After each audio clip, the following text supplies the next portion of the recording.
This is Ikea Duncan and her boyfriend Jova Terrell. They are charged with abusing their own children. Oh yeah, and let's not forget that Zykia was an active TikTok user.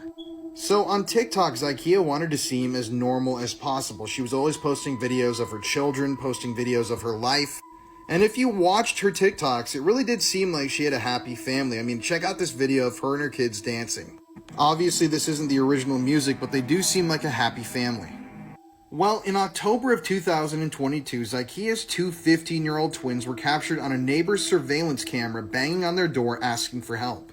The neighbor took the twins in and then called the police because what she heard from these boys was disturbing, to say the least.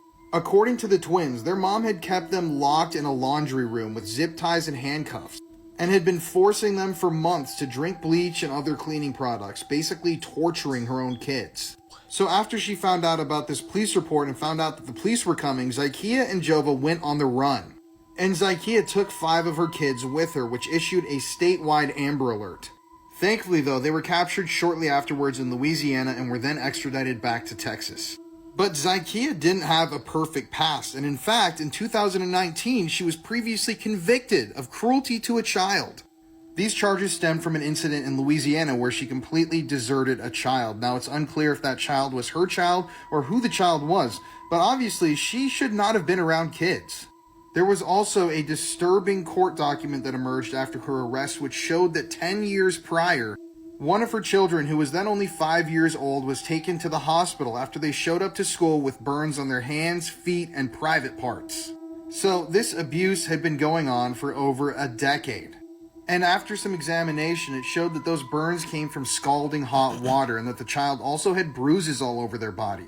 And because of the time that that crime happened at, it's assumed that the kid that was burned was also one of the twins who had been being locked up and forced to drink bleach. It's just disturbing to watch the videos of her dancing with her kids when you have no idea what she was doing to them behind the scenes. For all we know, she could have been forcing them to dance in these videos. I'm excited for their court case to come up, and I'm really hoping that they face some hardcore time. Because anybody who abuses a child should get the harshest punishment possible. Bro, that just blew my mind, bro. Like, you could be looking at people's TikToks and thinking, oh, they just the happiest family on earth, and they just love their kids. And, bro, it's the total opposite, man. Oh, need to put a chastity belt on people or something, bro, because everybody can't be parents, bro. Like, for real. Firecrackers into my private parts. My name is Junko Furuta. The biggest mistake that cost me my whole life was turning down a boy who likes me. He was a part of a gang. One day, when I was on the way home, I got kidnapped. Yes, that was him and his friends. They raped me repeatedly. As if that wasn't bad enough, at least 100 members of the Yakuza gang were invited over and took turns on me. After that, they found my address in my notebook. They said the gang will kill my family if I try to escape. They forced me to call my parents and told them I was safe and staying with some friends. I did it in hopes of a positive ending. But it's just the beginning of the torture. I was hung from the ceiling and used as a punching bag. They beat me with golf clubs and insert objects inside of me, including metal rod, burned light bulb, scissors, skewers, and even firecrackers. I begged them to just please let me die. They won't. When I need food and water to survive, then they forced me to eat cockroaches and my own urine. Did I try to escape? Yes, I did. One time, I got a chance and tried to call the police, but I was caught and punished. They burnt my eyelids with a cigarette lighter and stabbed sewing needles into my chest. I was covered in lighter fluid across my arms and legs, then set on fire. Unfortunately, I still survived. But not too long. My body gave up due to injuries and infected burns. The pain just never stopped until I died. Oh my God. My body was discovered in a concrete drum. All of them were arrested. In July 1990, only one of them was sentenced to 17 years in prison, and the others were from 4 to 9 years. They all are free at this time. Please share my story with everyone, so that we can be aware, to stay away from danger, and learn how to protect ourselves.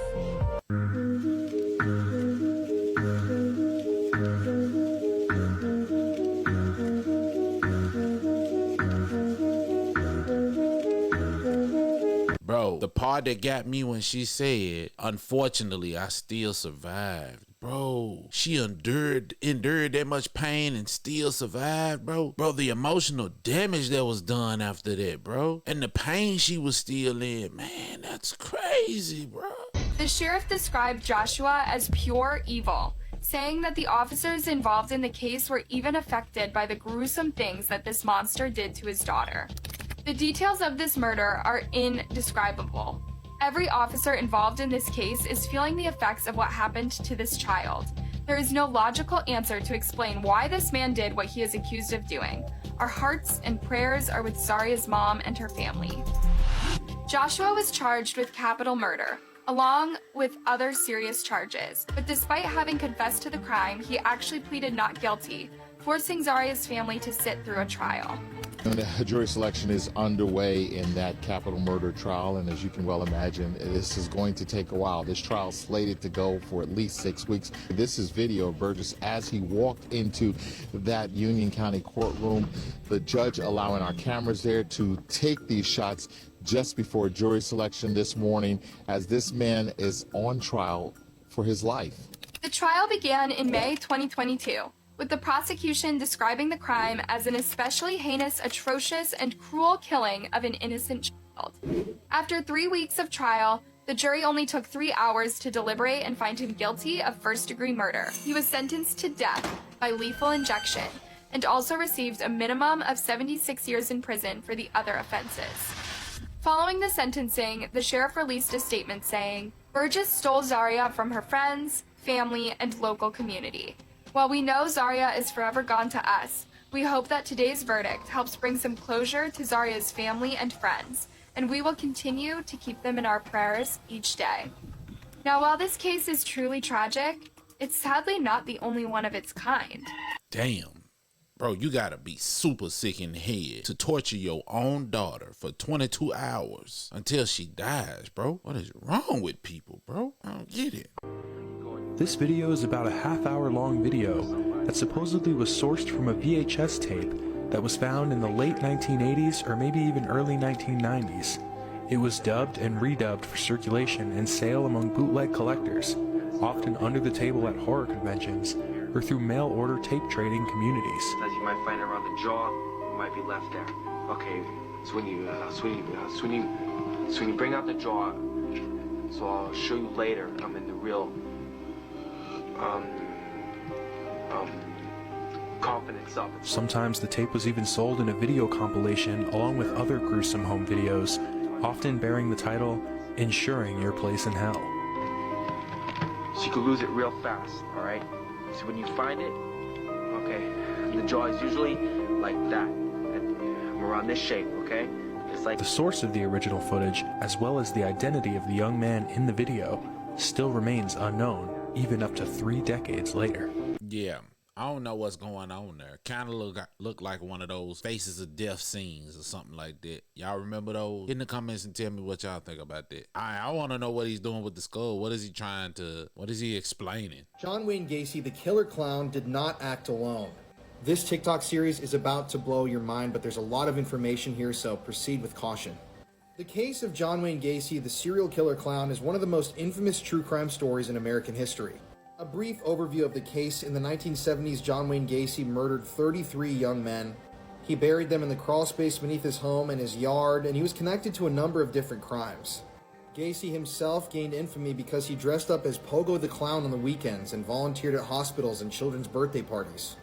Now, the official story says that John Wayne Gacy acted completely alone. He had no help in carrying out any of these murders, but I really don't believe that that's the case. Through all of our research that we did for our podcast, we've determined that Gacy was connected to a number of other killers, pedophiles across America. And he even may have been connected to one of America's other most infamous serial killers, the Candyman out of Houston, Texas. So before we get into this, I want to state that I do believe that Gacy did murder some people, and I think he was very complicit in all of this, obviously, but I don't think that he acted alone. But why do I think that? So to start off, we need to talk about Jeffrey Rignall, this guy, who was actually a survivor of John Wayne Gacy. After a night of abuse and SA at the hands of John Wayne Gacy, Jeffrey Rignall was allowed to go free. But what Jeffrey would go on to tell authorities and the media about what happened that night at Gacy's home is a major thing in this whole conspiracy. Now, Jeffrey would tell the police that while Gacy was SAing him, there was another man in the room. Now, whether or not this other man participated in the SAing or they were there to watch, it doesn't matter. Someone was watching this criminal act occur. He knew he could give a description of the guy, and he knew that someone else was there watching this happen. Then we get to Robert Bob Gilroy, who was a victim of John Wayne Gacy. So Robert Gilroy was abducted on September 15th, 1977. That's the official date that he went missing. He was supposed to show up for an event after that day, but he never showed. But John Wayne Gacy's plane tickets and records placed him as being out of the state at the time. His plane tickets from the time show that Gacy left Illinois on September 12th, and he didn't return until September 16th, the day after Robert Gilroy went missing. Already, these two facts point to a larger conspiracy at hand. There may have been people helping procure victims for Gacy, and he may have been even paying for these victims. And that's when we get to Philip Paskey and John David Norman, two of the most horrific people I've ever read about, and this is where the connections with the case start to get really shocking. And we've talked about John David Norman here on my TikTok before. This guy was connected with the higher-ups in the government. This guy had lots of political power, and he was a known pedophile. Remember, in earlier TikToks, I even told you about how John David Norman was arrested multiple times. He had Rolodexes full of index cards of the people who he was supplying these young men to. And both times, the police departments lost the Rolodexes and lost all the names of the abusers. But how did they connect to Gacy? Well, in part 2, we're going to talk about it. Lost the names, huh? I think I remember this story. I think they ended up being connected to, y'all remember the Ripper crew? Yeah, man, that was crazy. Y'all tell me what y'all think. This mother used her child to smuggle drugs into a prison. The mother handed her daughter to the father, which seems like a sweet, innocent moment. He opens his arms wide, the mother places the child in the man's lap and then pats the little girl on the cheek. At first, he caresses his child and gives her a little kiss while the mom takes a minute to stretch. The man then reaches behind his daughter and appears to try to pull something out of her pants. He looks around and the mom tries her best to cover him as he stuffs it in his clothes. He struggles a little bit, but at last he's in the clear. He grabs his daughter one more time and puts his arms around her as the police opens the door and in comes a K-9. They ask the mother to step out and he takes one last look at his daughter before they grab the child from the father. In this moment, he's probably scared and going to act confused. He should have known his every move was being recorded. More officers arrive outside and the mom comes back in. She looks worried and tries to tell him something. He has no time to act. They tell him to stand up. The mom will now go to jail herself and the daughter will have lost both her parents. Stupid, bro. That is so stupid, bro. That was the stupidest thing I've ever seen in my life. Like, bro, leave the kids out of it. Damn. Please be warned that this true crime case is incredibly disturbing. This man killed his son after his son found his horrifying selfies. You'll feel physically sick by what this man photographed. It was 2012 and Mark Redwine was living in picturesque Colorado. Mark had been divorced twice and had 2 kids with his ex-wife Elaine. The pair were in a custody battle over 13-year-old Dylan Redwine. Dylan had actually expressed to his brother Corey that he felt uncomfortable visiting his dad. It would later be revealed the likely reason for this. Some horrifying images that the brothers found in 2011. On the 18th of November, Mark picked Dylan up from the airport. Dylan had finally agreed to go on a trip to visit his dad. CCTV from the airport showed that the pair were barely interacting. Via text, Dylan agreed that the next day he would go to his friend's house. He was due to arrive there about 6:30 a.m. the next day. His last text was that night at 9:37 p.m. However, Dylan never showed up at his friend's house. His friend sent Dylan a text message at 6:46 a.m. seeing where he was. Unfortunately, he would never get a reply. Mark would later claim that Dylan had left the house and never returned. The most terrifying prisoners of all time. This is Jamie Osuna, the man with 1,000 faces. In 2017, Jamie was sentenced to life in prison for the 2011 murder and torture of a woman from Bakersfield. During his court case, you can see him smirking, rolling his eyes, and mocking the family of the deceased, even giving a thumbs up as the judge announces his sentence. From there, he is transported to Corcoran State Prison, where things got worse. Way worse. He is given a cellmate, Luis Romero, who had spent more than 2 decades in prison himself. On March 9th, 2019, guards checked their cell and find the most gruesome scene. Romero had been beheaded and several of his body parts were removed and fashioned into a necklace worn by Jamie. Ha ha ha had been written on the wall in blood, as well as the man with 1,000 faces.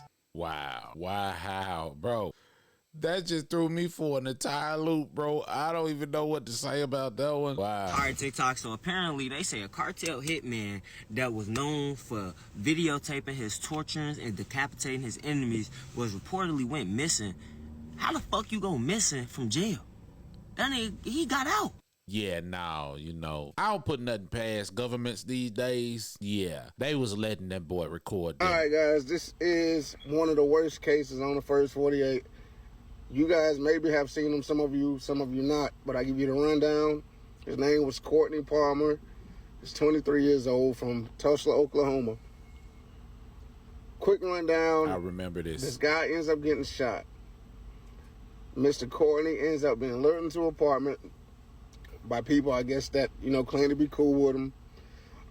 In their head, they're thinking maybe he set the guy up to get shot, you know what I'm saying, and robbed. The guy ends up surviving. But the friends didn't wait out long enough to figure out what really happened. They made a lot of assumptions, end up luring Mr. Courtney into an apartment, beating him with sticks, tying a bag over his head, trying to suffocate him.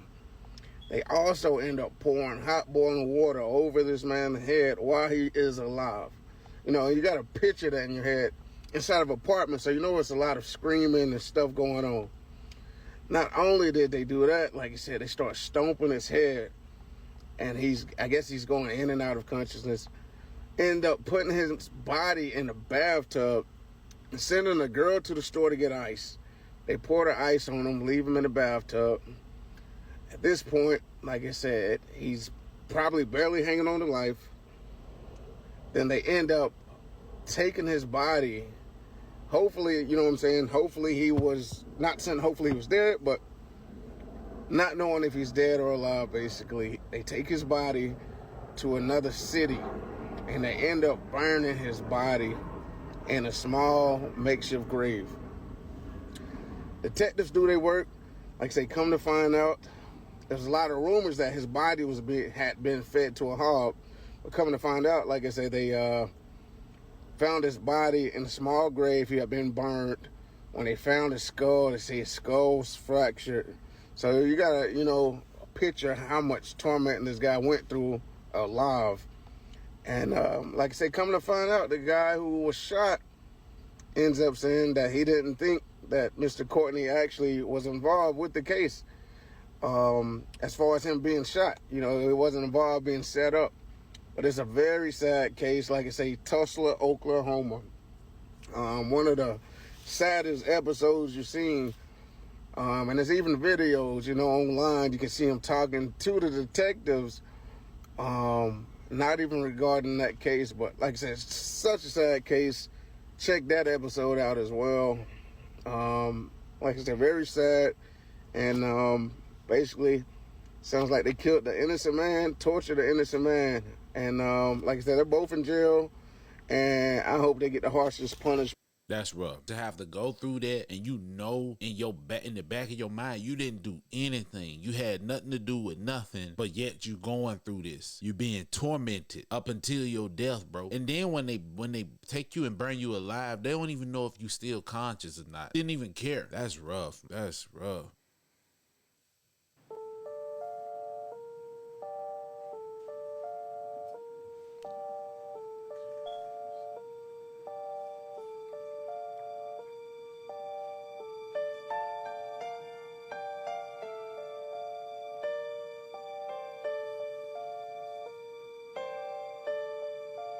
South Carolina monsters. Couple leaves 13-year-old disabled daughter in the back of a hot car for 5 hours while the car was at 135 plus degrees. They spent 20 minutes talking on the porch before going back to the car.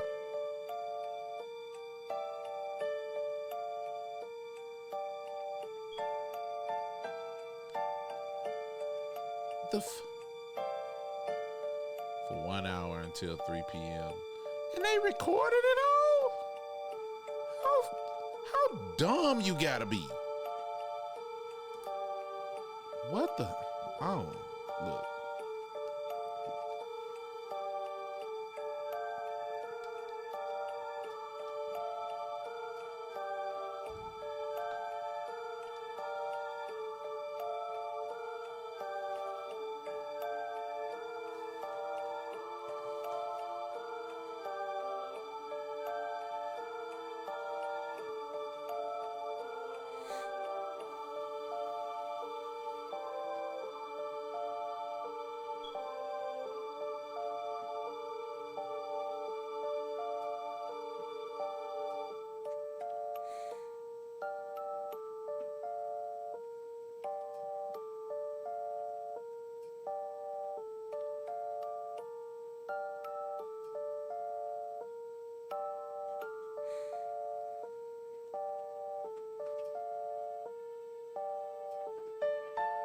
He's swinging, bro.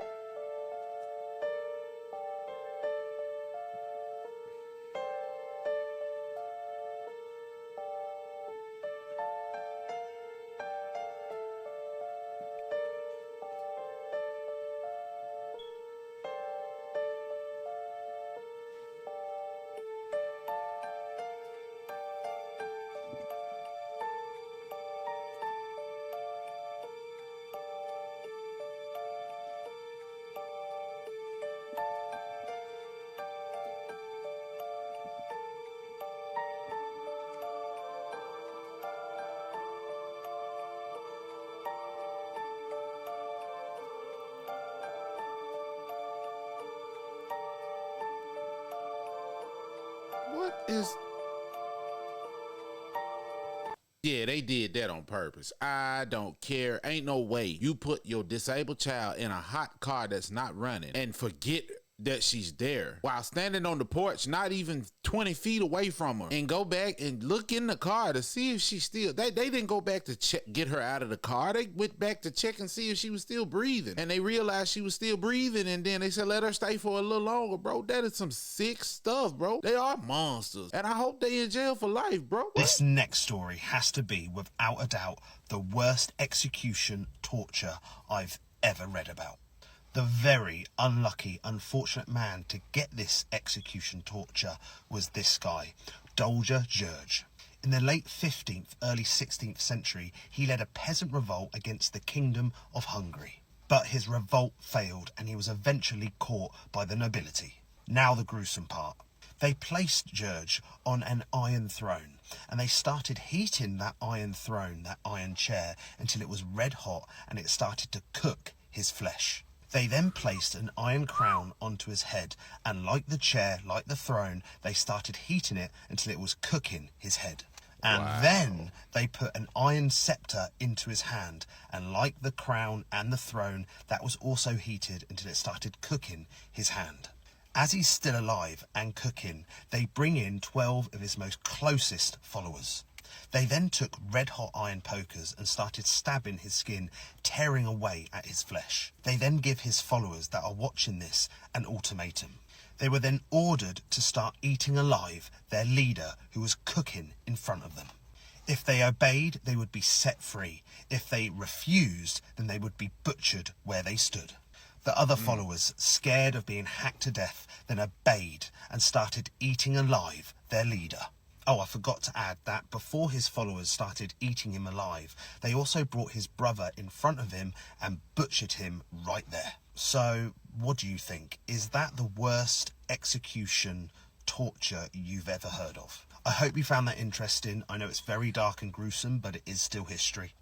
Bro, they had some crazy stuff going on back in the day, bro. Sheesh. Of Aiden Pledersky, also known as Crypto King, and this man, well, he made millions during the whole crypto craze. But since, well, the guy's actually being kidnapped, tortured, and beaten, all because people want their money back, for real. Now, this kid blew over $16 million on private jets, exotic cars, and taking pictures with the likes of Machine Gun Kelly. Now, it's your typical Ponzi scheme, the oldest game in the book. Aiden Pledersky, well, he told investors he would make them millions off of crypto, but in actuality, more than 98% of the money he collected, well, it was spent rather than reinvested. So all of this is currently playing out in a court of law where we learn that his life, well, it's literally been on the line. Those who he owes money to, well, they're treating him like good fellas, but not good at all. They're beating him, torturing him, picking him up, and then driving him to seedy motels where they're trying to extort money out of him any way they can. The problem is that the kid, well, he spent all of the money. Now his parents are also in court, and they're kind of on the hook. Imagine getting your butt beat for some money that you don't get, bro. That's messed up. What I don't get is this picture right here. I know. This is a mugshot where you've been arrested after the death of an innocent child, and you're smiling ear to ear. When I was arrested and I was taken in to be fingerprinted and have my mugshot taken, the two detectives that were with me were joking about my age and referring to the fact that they had kids my age, and I mean, they were just trying, because I was upset and I was crying, and they were trying to... What were you upset and crying about? Because of what had happened and what was going on. Were you crying when she was burning and begging for her mommy? Actually, I was. You were? Yeah, actually, I was. So how did you keep pouring the gasoline on her when she... And you were crying while you were pouring gasoline? No, I was crying when we left. But you weren't doing it when you were pouring the gas, were you? What made you cry? Because of what had happened. Because... You weren't sad, because if you were sad, you wouldn't have done it. And you would have told somebody. You're not sad today. You just have to deal with it. Because you already did it. You will always be a murderer. And she's free. So I'm pretty sure there is no remorse in her heart at all. She looks like she could be a soccer mom. But 25 years ago, this woman committed a crime that shocked the nation. Our lives have been torn apart by this tragic event. In 1994, Susan Smith claimed she was carjacked by a black man who took off with her two young sons in the back seat. She pleaded for the safe return of her boys, 14-month-old Alex and 3-year-old Michael. I would like to say to whoever has my children that they please bring them home. Little by little, 23-year-old Smith's story fell apart until this bombshell announcement. Susan Smith has been arrested and will be charged with 2 counts of murder in connection with the deaths of her children. In reality, Smith let her car roll down a boat ramp into this lake with her 2 boys still strapped in their car seats in the back. The reason, according to authorities, she was having an affair with a man who didn't want children. Both of her sons drowned. So what has life been like in prison for Susan Smith the past 25 years? You can see how the young mom has aged in the last 2 decades. She's now 48. In that time, she has been disciplined 5 times, including, get this, for having sex with 2 correctional officers. Captain Alfred Rowe was one of them. She had enough charm to attract you to her. How did it start?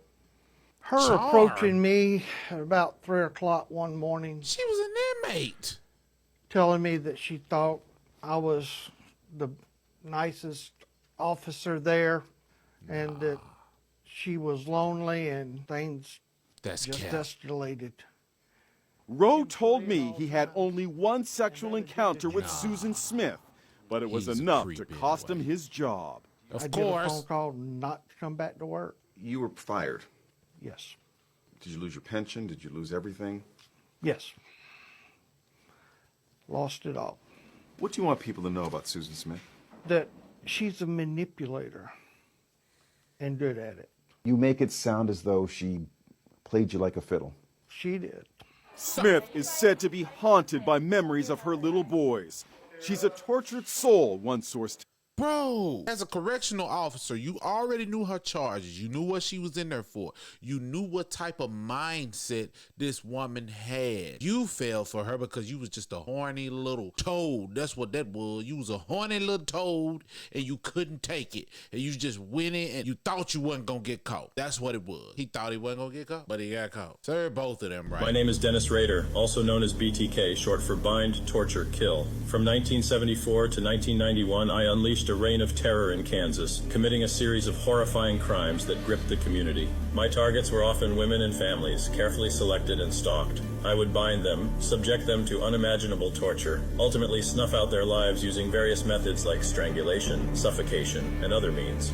Fueling the fear and chaos, I reveled in taunting the police and media. Letters and packages detailing my heinous crimes were sent, boasting of my actions and leaving a sinister mark of my presence. After a chilling hiatus, I resurfaced in 2004, sending a computer disk that led to my capture. In 2005, I confessed to 10 murders committed as BTK. I was convicted and received multiple life sentences, ensuring that I would spend the remainder of my days behind cold prison walls. My legacy as BTK is etched in the annals of true crime, solidifying my position as one of the most notorious and chilling serial killers in history. I'm lost. What's the worst crime that I seen an inmate convicted for while I was in prison? Now, I've stayed away from this topic simply because it's the most horrific crime, and I've been locked up with serial killers, rapists, molesters, the most demonic, evil piece of shit you can imagine. But this case is just the most horrific. And it hits close to home in a notorious projects in Palm Beach County called Dunbar Village, which is very respected in prison. But this case isn't, and the projects don't respect them and torture these kids for what they did. So it all started a little bit less than 15 years ago in the projects of Dunbar Village. And there was a fight between about 5-6 juveniles over a bike. They were trying to steal a bike from a kid, and the kid was fighting, and whatever happened there, no one really knows. They say that someone got the best of the other and whatnot.